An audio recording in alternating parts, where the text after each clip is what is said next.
Have you ever felt the excruciating pain of a kidney stone or been told by your doctor that you're at risk of developing one? If so, you're not alone. More than 1 in 10 people will suffer from kidney stones at some point in their life. And for those who have experienced them, the pain is unforgettable. But what if I told you that the foods you eat every day could play a huge role in preventing kidney stones from forming in the first place? Kidney stones, especially calcium oxalate stones, are the most common type. These stones form when oxalates from certain foods combine with calcium in the urine, creating crystals that can be incredibly painful. Research shows that a diet high in oxalates can significantly increase your chances of developing kidney stones. If you're someone who's already struggled with kidney stones, making the right dietary changes could be the key to avoiding the next painful episode.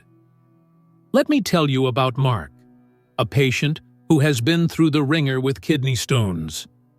Mark had several painful stone episodes, and each time he was left wondering what he could have done differently. After much research and trial and error, Mark discovered a crucial link between his diet and the recurring stones. Today, I'll share with you the 5 worst foods for calcium oxalate kidney stones, just like Mark learned, and how you can make simple changes to avoid them. In this video, I'll break down the science behind kidney stones, explain which foods to avoid, and offer practical tips on how to keep your kidneys stone-free. If you're ready to protect your kidney health, make sure to like, subscribe, and share this video with anyone who could benefit. Let's get started and learn how to take control of your kidney health before it's too late. Let me tell you about Mark. He's in his mid-40s and has always considered himself relatively healthy. He works out regularly, eats what he thought was a balanced diet, and stays active. But about a year ago, he had his first encounter with kidney stones. The pain was unbearable, and he found himself lying in the emergency room, writhing in agony as doctors ran tests to figure out what was happening. Mark was told that his stones were calcium oxalate kidney stones, one of the most common types. They form when calcium and oxalate in the urine bind together and crystallize. The process, though seemingly simple, can lead to sharp, jagged stones that can block the urinary tract and cause intense pain. For someone like Mark, who had never had any issues with kidney stones before, this was a huge shock. He left the hospital with pain medication, a list of dietary restrictions, and a promise from his doctor to follow up in a few weeks. When Mark returned to his doctor's office, he was frustrated. He didn't want to go on living in fear of these stones recurring. "What do I need to do to prevent this from happening again?" he asked his doctor. The answer? The foods he was eating. His doctor explained that some foods were high in oxalates, which can increase the likelihood of calcium oxalate stone formation. For Mark, this meant that some of his favorite foods, spinach, almonds, chocolate, were actually contributing to the problem. Mark felt overwhelmed. The list of foods to avoid seemed endless, and he had no idea where to start. That's when I stepped in to explain the science behind it all, and how he could take control of his kidney health. To understand this better, let's first take a look at the process that leads to kidney stones. As I mentioned, kidney stones form when calcium and oxalate combine in the urine. Oxalates are naturally occurring compounds found in many plant-based foods. While oxalates aren't harmful on their own, when they bind with calcium in the urine, they can form crystals, which over time grow into kidney stones. Now, it's not just about avoiding foods that are high in oxalates, because that would mean cutting out a lot of healthy foods, but it's also about maintaining a balance. Too much oxalate without enough calcium can lead to problems. This is where it gets interesting. Studies have shown that calcium intake plays a crucial role in preventing kidney stones. It may sound counterintuitive, but getting enough calcium actually helps prevent calcium oxalate stones. Why? because calcium binds to oxalate in the digestive tract, reducing the amount of oxalate that gets absorbed into the bloodstream and eventually ends up in the urine. In fact, research suggests that increasing dietary calcium can significantly lower the risk of kidney stones. So, Mark's doctor recommended that he aim for around 1,000 to 200 milligrams of calcium per day from food sources like low-fat dairy, leafy greens, and fortified plant milks. But what about the foods high in oxalates? The 5 worst foods for calcium oxalate kidney stones are, as I mentioned earlier, spinach, rhubarb, almonds, chocolate, and beets. These foods are all incredibly rich in oxalates, and consuming them in excess can lead to an increased risk of kidney stone formation. For someone like Mark, who loved snacking on almonds and spinach salads, it was a hard pill to swallow. But the key is moderation.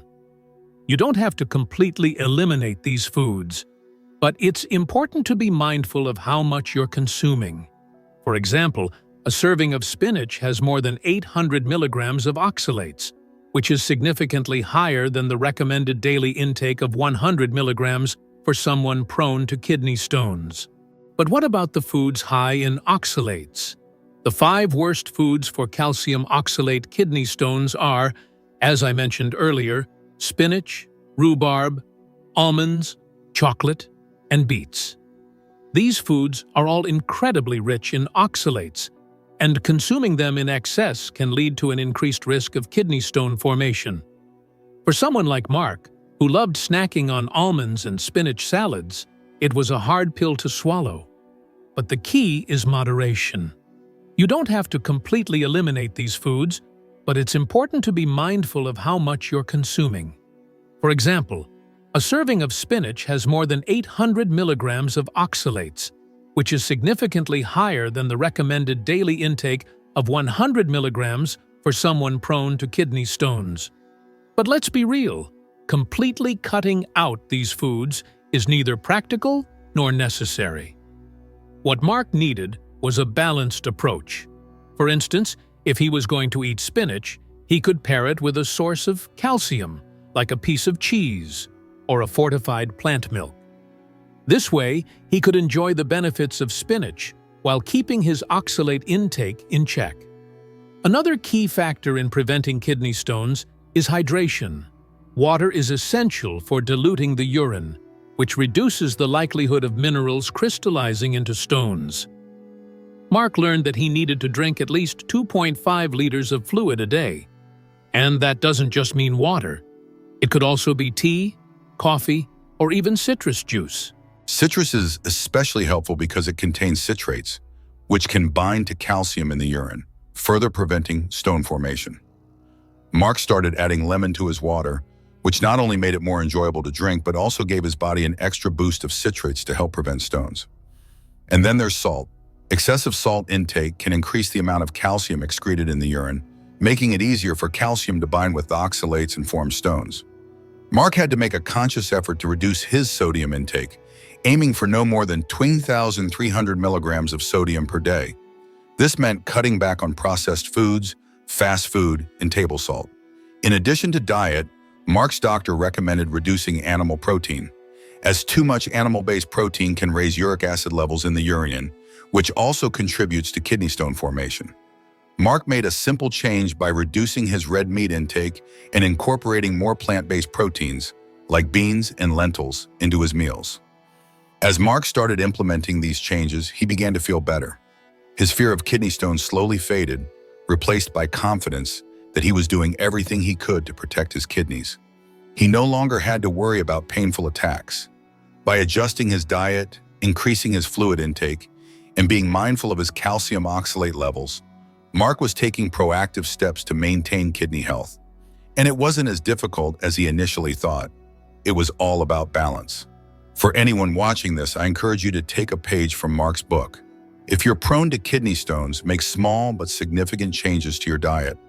Start by increasing your calcium intake, drinking plenty of fluids, and cutting back on high oxalate foods. Remember, it's not about deprivation, It's about moderation and balance. With the right approach, you can prevent kidney stones and live a pain-free life. The key takeaway here is simple. You can control your kidney health by making thoughtful, informed decisions about what you eat and how you live. It's about creating habits that work for your body. If you're struggling with kidney stones or want to prevent them, make sure to consult with your doctor and start incorporating these changes into your routine today. You have the power to protect your kidneys, and it all starts with knowledge in small, manageable steps. So to recap what we've discussed today, preventing kidney stones, particularly calcium oxalate stones, all comes down to understanding the foods that can trigger them and making a few small adjustments to your daily routine. From increasing your calcium intake to managing your oxalate consumption, staying hydrated, and cutting back on salt, these changes can make a world of difference. It's not about completely cutting out all the foods you love, but about finding a healthy balance that works for your body. Just like Mark, who took control of his kidney health by making these adjustments, you too have the power to protect yourself from the pain of kidney stones. Mark was able to move past his fear of recurring kidney stones by learning which foods to avoid and incorporating healthier habits. The same can be true for you. Every small change you make counts, whether it's drinking more water, reducing your intake of high oxalate foods, or adding more calcium-rich options into your diet. Every step is a step in the right direction. Remember, you're not alone in this journey. Change takes time, and it's okay to take it one step at a time.